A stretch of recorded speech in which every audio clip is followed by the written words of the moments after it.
মৃণালের পত্র। সেই ছোটবেলাতে আমাদের পাহাড় কোলে জোরের ধারে নদী পেরোতে যায় আষাঢ় মাসের এক হরকা বাঁধে আমি আর আমার ভাই ভাসে গেছিলাম বানের তরে।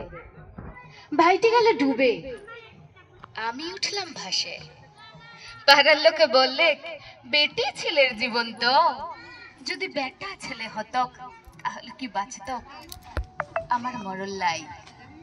সেই কথাটাই আজ তোমাকে আবার নতুন করে বলতে চাই।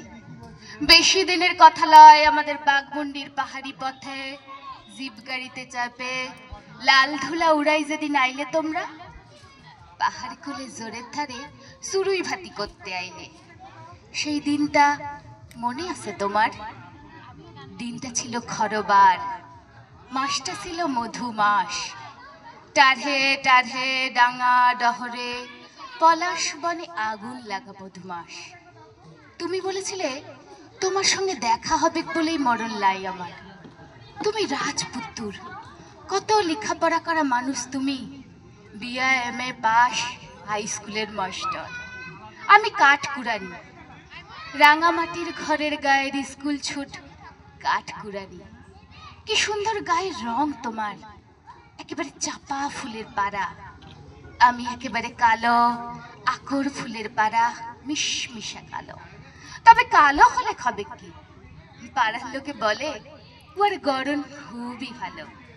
টানা টানা চোখ, বাঁশির মতো নাক, ছিপ ছিপে চেহারা। আমাদের বাঘমুন্ডি হাটে হলুদ রঙের শাড়ি পরে মাথায় লাল পলাশের ফুল গুজলে আমাকে নাকি দেখায় দারুণ। একেবারে মন ভুলানি, একেবারে মন কারহানি। বাপ বাপ আমার বাবু ঘরের মুনিশ খাটা ক্ষেত মজুর। এমনিতে তার সবই ভালো, শুধু 10-এর মধ্যে 10, সে একজন নেশা ভাঙ করা মানুষ। দিন ফুরালেই সন্ধ্যা হলেই তাকে হাতছানি দেয় মহুয়াতলার মদ ভাটি। ঘর দুয়ার ছিলা পিলা লিখা পড়া বাপের কোনো দিকেই নজর লাই।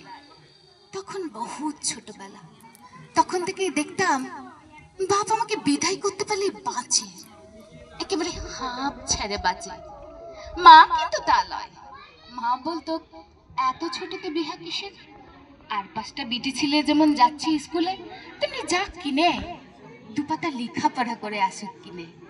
এই করেই টানে টুনে কোনো মতে গায়ের স্কুলে 9 টুকুন। ইয়ার মাঝে বলা নাই কওয়া নাই, বাপ একদিন হুট করে লাগাই দিলাক বিহা।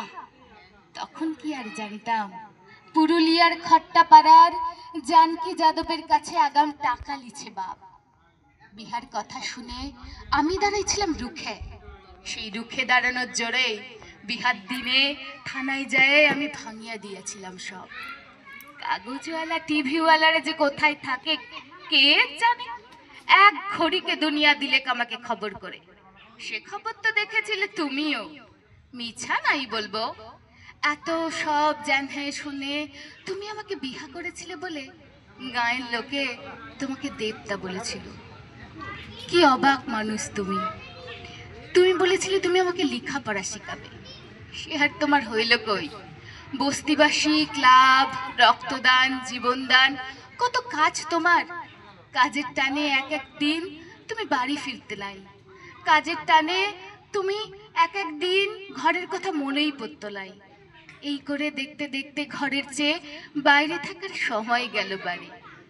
বড় লোকেদের কত রকমের শখ হুজুক, গরিব ঘরের বিহা ভাঙিয়ে যাওয়া কালো মাইয়ারা যে উদ্ধার করাও একটা হুজুক, সে আর আমি বুঝবো কিরম করে।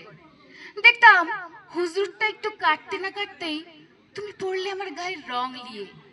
কালো রং ফর্সা করবার যত রকমের রকমারি নামি দামি ক্রিম আনতে লাগলে বাজার থেকে একের পর এক, আর তার উপরে পালা করে শোনাইতে লাগলে খবরের কাগজের সব মন খারাপ করা খবর। গায়ের রং কালো বলে গলায় দড়ি দিল মেয়ে, গায়ের রং কালো বলে বউকে খুন করলো বর। তুমি বলতে এসব খবর জানা দরকার তোমার, নাহলে দেশটা কোন দিকে যাচ্ছে তুমি বুঝতে পারবে লাই। আমি বলেছিলাম এমন দেশকে আমার বুঝে কাজ লাই। তারপর জ্যৈষ্ঠী মাসের এক বেলা প্রতি অবেলাতে তুমি বললে চলো হাওয়া খেয়ে আসি গঙ্গার পাড়ে। তোমার কথা শুনে তোমার মুখের দিকে এমন করে হাঁ হয়ে চাইয়া রইলাম যে দেখেই তুমি সঙ্গে সঙ্গে বলে, না না মিছা নয়, সত্যি বলছি। তারপর একদিন মনে আছে, সেই নতুন বিয়ের পর সিদ্ধেশ্বরী মন্দিরে গঙ্গার পাড়ে একবার পূজা দিয়ে আছিলাম। আজ আবার কতদিন পরে তোমার সঙ্গে গঙ্গার পাড়ে। বেলা প্রতি অবেলাতে তুমি চাইছিলে নিরিবিলি, আরো নিরিবিলি। বহুত দূরে বড় মন্দিরের ভাঙন ধরা ঘাটের ধারে আমার তখন দম আসিছে আটকে। তোমার তখন বাঁধ ভাঙিছে ভালোবাসার, বইয়ের গলা জড়ায় চুমু খাইয়ার ধুমে তোমার তখন রাস সরে নাই মুখে। আমি কাঠ কুড়ানি, আমি কি আর বুঝতে পারি তোমার অমন আদর করার মানে কি আর বুঝতে পারি? আমার জায়গায় থাকতো যদি অন্য কেউ, সেও কি বুঝতে পারত ভালোবাসার মানুষ অমন করে আদর করে জড়িয়ে ধরার ফাঁকে এক ঘড়িতে নদীর জলে ঠেলে ফেলতে পারে? বলো না, এটা বুঝবে কিরম করে? কত কি যে বোঝার আছে দুনিয়ায়, কত কি যে বোঝার আছে। এই যে তুমি কত কাছের মানুষ হয়ে কত সহজে আমাকে দিলে গঙ্গায় ফেলে, আর একজনা কত দূরের মানুষ হয়ে নদীতে ঝাঁপ দিয়ে দুহাত দিলে বাড়ায়। মানুষটা দেহাতি মানুষ, পেশায় ইটভাটার মজলি মজদুর। না না, পড়াশোনা করা মাস্টার সেলাই, লেখাপড়ায় সে আনপড়, একেবারেই আনপড়। তুমি ভাবছো নালিশ করব তোমার নামে? না না, নালিশ আমি করবো নাই। নালিশ করে কি হবে? এ পোড়া দেশের সবই তো তোমাদের দখলে। নেতা মন্ত্রী, থানা, কোর্ট কাচারি, সেখানে এই গা গ্রামের গরিব ঘরের মেয়ের আর কতটুকুই বা জায়গা আছে বলো? তবে এখনো মানুষের পাশে দাঁড়ায় মানুষ, এখনো মানুষের জন্য জীবন দেয় মানুষ।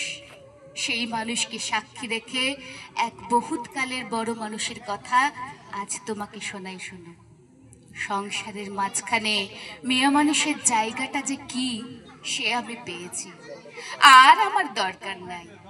তোমরা যে আপন দস্তুর দিয়ে আমাদের জীবনটাকে চিরকাল পায়ের তলায় চাইপা রেখে দিবে, তোমাদের পা এত লম্বা লয়। ইতি মৃণাল, তোমাদের চরণতল আশ্রয় ছিন্ন এ যুগের মৃণাল। নমস্কার। দেবব্রত সিংহ। দেবব্রত সিংহ।